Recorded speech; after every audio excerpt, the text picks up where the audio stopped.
ಮಹಾರಾಷ್ಟ್ರದಲ್ಲಿ ಸುರಿತಾ ಇರುವಂತಹ ಧಾರಾಕಾರ ಮಳೆಯಿಂದಾಗಿ ಬೆಳಗಾವಿಯ ಚಿಕ್ಕೋಡಿ ಉಪವಿಭಾಗದಲ್ಲಿ ಪ್ರವಾಹ ಪರಿಸ್ಥಿತಿ ನಿರ್ಮಾಣ ಆಗಿದೆ. ಬಾವನಸೌದತ್ತಿ ಗ್ರಾಮದ ಸುಗಂಧದೇವಿ ದೇವಸ್ಥಾನಕ್ಕೆ ಕೃಷ್ಣಾ ನದಿ ನೀರು ನುಗ್ಗಿದೆ. ಗರ್ಭಗುಡಿ ಕೂಡ ಮುಳುಗಡೆಯಾಗಿದೆ. ಬೆಳಗಾವಿ ಜಿಲ್ಲೆಯಲ್ಲಿ ಘಟಪ್ರಭಾ ನದಿ ಪ್ರವಾಹಕ್ಕೆ ಬೆಳಗಾವಿ ಜಿಲ್ಲೆಯ ಉದಗಟ್ಟಿ ಗ್ರಾಮದ ತತ್ತರಿಸಿ ಹೋಗಿದೆ. ಗೋಕಾಕ್ನಲ್ಲಿರುವಂತಹ ಗ್ರಾಮದಲ್ಲಿ 40 ಮನೆಗಳು ಮುಳುಗಡೆಯಾಗಿದೆ. ಮನೆಗಳನ್ನು ಬಿಟ್ಟು ರೈತ ಕುಟುಂಬಗಳು ಸುರಕ್ಷಿತ ಸ್ಥಳಕ್ಕೆ ಸ್ಥಳಾಂತರವಾಗಿದೆ. ಘಟಪ್ರಭಾ ನದಿ ಪ್ರವಾಹದಿಂದಾಗಿ ಬೆಳಗಾವಿ ಜಿಲ್ಲೆಯ ಗೋಕಾಕ್ ತಾಲೂಕಿನ ಉದಗಟ್ಟಿ ಗ್ರಾಮದಲ್ಲಿ ಸಾವಿರಾರು ಎಕರೆ ಜಮೀನು ಜಲಾವೃತ ಆಗಿದೆ. ಉದಗಟ್ಟಿ ಗ್ರಾಮದಲ್ಲಿ ಕಬ್ಬು, ಮೆಕ್ಕೆಜೋಳ, ಸೋಯಾ ಬೆಳೆ ನೀರು ಪಾಲಾಗಿದೆ. ಸೂಕ್ತ ಪರಿಹಾರ ಒದಗಿಸುವಂತೆ ಗ್ರಾಮಸ್ಥರು ಸರ್ಕಾರಕ್ಕೆ ಒತ್ತಾಯಿಸಿದ್ದಾರೆ. ಬೆಳಗಾವಿ ಜಿಲ್ಲೆಯಲ್ಲಿರುವಂತಹ ಗೋಕಾಕ್ ಜಲಪಾತಕ್ಕೆ ಜೀವ ಕಳೆ ಬಂದಿದೆ. ಹಿಡಕಲ್ ಜಲಾಶಯದಿಂದ 35,000 ಕ್ಯೂಸೆಕ್ ನೀರು ಬಿಡುಗಡೆ ಹಿನ್ನೆಲೆಯಲ್ಲಿ 180 ಅಡಿ ಮೇಲಿಂದ ಧುಮ್ಮಿಕ್ಕುವಂತ ಜಲರಾಶಿ ನೋಡುವುದೇ ಕಣ್ಣಿಗೆ ಹಬ್ಬಾಗಿದೆ. ನಯನ ಮನೋಹರವಾದಂತಹ ದೃಶ್ಯ ಕಣ್ತುಂಬಿಕೊಳ್ಳುವುದಕ್ಕೆ ಪ್ರವಾಸಿಗರ ತಂಡ ಆಗಮಿಸುತ್ತದೆ. ಬಾಗಲಕೋಟೆಯ ಮುಧೋಳದಲ್ಲಿ ಘಟಪ್ರಭಾ ನದಿಯ ಆರ್ಭಟ ಜೋರಾಗಿದೆ. ಮುಂಜಾಗ್ರತಾ ಕ್ರಮವಾಗಿ ಮುಧೋಳ ಯಾದವಾಡ ರಸ್ತೆ ಸಂಪರ್ಕ ಬಂದ್ ಆಗಿದೆ. ಇದರಿಂದಾಗಿ ಬೆಳಗಾವಿ ಜಿಲ್ಲೆ ಸಂಪರ್ಕ ಕಡಿತಗೊಂಡಿದೆ. ಸೇತುವೆ 2 ತುದಿಯಲ್ಲೂ ಬ್ಯಾರಿಕೇಡ್ ಹಾಕಲಾಗಿದೆ. ಬಾಗಲಕೋಟೆಯಲ್ಲಿ ಘಟಪ್ರಭಾ ನದಿಗೆ ಅಪಾರ ಪ್ರಮಾಣದ ನೀರು ಬಿಡುಗಡೆ ಮಾಡಿರುವುದರಿಂದ ಬಾಗಲಕೋಟೆ ಜಿಲ್ಲೆಯ ಮುಧೋಳದಲ್ಲಿರುವಂತಹ ಮಿರ್ಚಿ ಗ್ರಾಮಕ್ಕೆ ನೀರು ನುಗ್ಗಿದೆ. ಗ್ರಾಮದ ನವನಗರ ಫ್ಲಾಟ್ ಜಲಾವೃತಗೊಂಡಿದೆ. ಹೀಗಾಗಿ ಕುಟುಂಬಗಳು ಕಾಳಜಿ ಕೇಂದ್ರಕ್ಕೆ ಸ್ಥಳಾಂತರಗೊಂಡಿದೆ. ನವಿಲುತೀರ್ಥ ಡ್ಯಾಂನಿಂದ ಅಪಾರ ಪ್ರಮಾಣದ ನೀರು ಬಿಡುಗಡೆ ಮಾಡಿರುವುದರಿಂದ ಗದಗ ಜಿಲ್ಲೆಯ ಮಾರುತೇಶ್ವರ ದೇವಸ್ಥಾನಕ್ಕೆ ಜಲದಿಗ್ಬಂಧನವಾಗಿದೆ.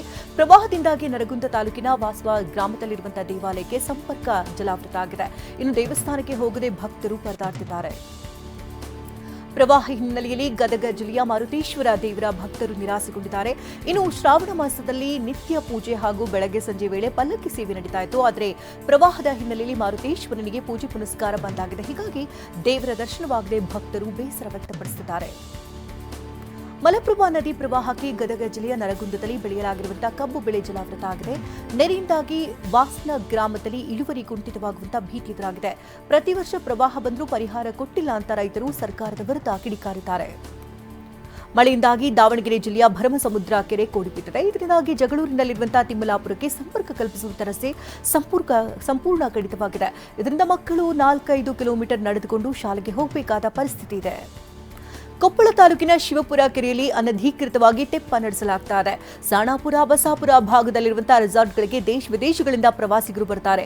ಪ್ರವಾಸಿಗರ ಜೀವದ ಜೊತೆ ತೆಪ್ಪ ನಡೆಸುವವರು ಚೆಲ್ಲಾಟವಾಡುತ್ತಿದ್ದಾರೆ ಅಂತ ಸ್ಥಳೀಯರು ಆರೋಪ ಮಾಡುತ್ತಿದ್ದಾರೆ. ಕೊಪ್ಪಳದಲ್ಲಿ ದುಡ್ಡಿನ ಆಸೆಗೆ ತೆಪ್ಪ ನಡೆಸ್ತಾ ಇರುವಂತಹ ಆರೋಪ ಕೇಳಿ ಬಂದಿದ್ದು, ಕೆರೆಯಲ್ಲಿ ಅಕ್ರಮ ಬೋಟಿಂಗ್ ನಡೀತಾ ಇದ್ರು ಅಧಿಕಾರಿಗಳು ಕಣ್ಮುಚ್ಚಿ ಕುಳಿತಿದ್ದಾರೆ ಅಂತ ಸ್ಥಳೀಯರು ಆಕ್ರೋಶ ವ್ಯಕ್ತಪಡಿಸಿದ್ದಾರೆ.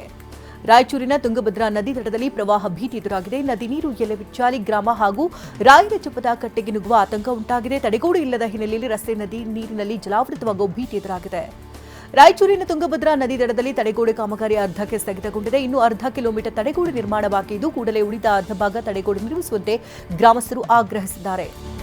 ಬೀದರ್ ಜಿಲ್ಲೆಯಲ್ಲಿ ಸುರಿದಂತಹ ಮಳೆಯಿಂದಾಗಿ ಅಪಾರ ಪ್ರಮಾಣದ ಬೆಳೆ ಹಾನಿಯಾಗಿದೆ. ಜೂನ್ನಿಂದ ಆಗಸ್ಟ್ ವರೆಗೆ ಸುರಿದ ಮಳೆಯಿಂದಾಗಿ 8,000 ಹೆಕ್ಟೇರ್ಗೂ ಹೆಚ್ಚು ಬೆಳೆ ಹಾನಿ ಉಂಟಾಗಿದೆ. ಉದ್ದು, ಸೋಯಾಬೀನ್, ಹೆಸರು, ತೊಗರಿ ಬೆಳೆ ಹಾನಿಯಾಗಿದೆ. ಮಳೆಯಿಂದಾಗಿ ಬೀದರ್ ಜಿಲ್ಲೆಯಲ್ಲಿ 64 ಜಾನುವಾರುಗಳು ಸಾವನ್ನಪ್ಪಿದೆ. 189 ಮನೆಗಳು, 164 ಅಂಗನವಾಡಿ ಕೇಂದ್ರಗಳಿಗೆ ಭಾಗಶಃ ಹಾನಿಯಾಗಿದೆ. ಮಳೆಯಿಂದ 20 ಕೋಟಿ ರೂಪಾಯಿಗೂ ಅಧಿಕ ಹಾನಿಯಾಗಿದೆ. ಮನೆ ಕಳೆದುಕೊಂಡವರಿಗೆ ಈಗಾಗಲೇ ಜಿಲ್ಲಾಡಳಿತ ಪರಿಹಾರ ವಿತರಣೆ ನೀಡಿದೆ. ಮಹಾರಾಷ್ಟ್ರದಲ್ಲಿ ವ್ಯಾಪಕವಾಗಿ ಮಳೆ ಹಿನ್ನೆಲೆಯಲ್ಲಿ ಕಲಬುರಗಿ ಜಿಲ್ಲೆಯ ಭೀಮಾ ತೀರದಲ್ಲಿ ಪ್ರವಾಹ ಭೀತಿ ಶುರುವಾಗಿದೆ. ಸೊನ್ನಾ ಬ್ಯಾರೇಜ್ನಿಂದ ಭೀಮಾ ನದಿಗೆ 1.8 ಲಕ್ಷ ಕ್ಯೂಸೆಕ್ ನೀರನ್ನು ಬಿಡುಗಡೆ ಮಾಡಲಾಗುತ್ತಿದೆ. ಕಲಬುರಗಿ ಜಿಲ್ಲೆಯ ಭೀಮಾ ನದಿ ಅಪಾಯದ ಮಟ್ಟವನ್ನು ಮೀರಿ ಹರಿತಾ ಇರುವುದರಿಂದ ದೇವಲಗಾಣಗಾಪುರ ಫತ್ತರಗಿ ಸೇತುವೆ ಮುಳುಗಡೆಯಾಗುವ ಸಾಧ್ಯತೆ ಇದೆ. ತೀವ್ರ ಕಟ್ಟೆಚ್ಚರದಿಂದ ಇರುವಂತೆ ನದಿ ಪಾತ್ರದ ಜನರಿಗೆ ಕಲಬುರಗಿ ಡಿಸಿ ಸೂಚನೆ ಕೊಟ್ಟಿದ್ದಾರೆ. ಕಳೆದ ವಾರ ಸಂಭವಿಸಿದಂತಹ ಭೀಕರ ಪ್ರವಾಹದ ಆಘಾತದಿಂದ ಹಿಮಾಚಲ ಪ್ರದೇಶದ ರಾಮಪುರ ಬುಷಹರ್ ಪ್ರದೇಶದಲ್ಲಿ ನಿವಾಸಿಗಳು ಇನ್ನೂ ಹೊರಬಂದಿಲ್ಲ. ನೆರೆಯಿಂದ ಅಪಾರ ಪ್ರಮಾಣದಲ್ಲಿ ನೀರು ಹರಿತಾ ಇದ್ದು ಸೇತುವೆ ಕೊಚ್ಚಿ ಹೋಗಿದೆ. ಮನೆಗೆ ತೆರಳುವುದಕ್ಕೆ ನಿವಾಸಿಗಳು ಪರದಾಡುತ್ತಿದ್ದಾರೆ. ಜಮ್ಮು ಮತ್ತು ಕಾಶ್ಮೀರದ ಪೂಂಚ್ನಲ್ಲಿ ಮಳೆಯಿಂದ ಭೂಕುಸಿತ ಉಂಟಾಗಿದೆ. ಬೆಟ್ಟ ಗುಡ್ಡಗಳಿಂದ ಬಂಡೆಗಳು ಉರುಳಿ ಬರುತ್ತಿದೆ.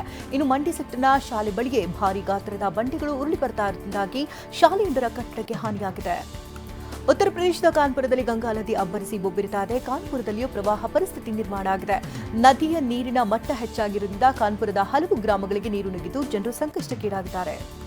ಉತ್ತರಾಖಂಡ್ನ ಉತ್ತರಕಾಶಿಯಲ್ಲಿ ಧಾರಾಕಾರ ಮಳೆ ಅವಾಂತರವನ್ನೇ ಸೃಷ್ಟಿಸಿದೆ. ಯಮುನಾ ನದಿ ನೆರೆಯಿಂದಾಗಿ ಬರ್ಕೋಟ್ನಲ್ಲಿ ವಸತಿ ಪ್ರದೇಶ ಜಲಾವೃತ ಆಗಿದೆ. ನಿವಾಸಿಗಳನ್ನು ಸುರಕ್ಷಿತ ಸ್ಥಳಕ್ಕೆ ಸ್ಥಳಾಂತರಿಸಲಾಗಿದೆ.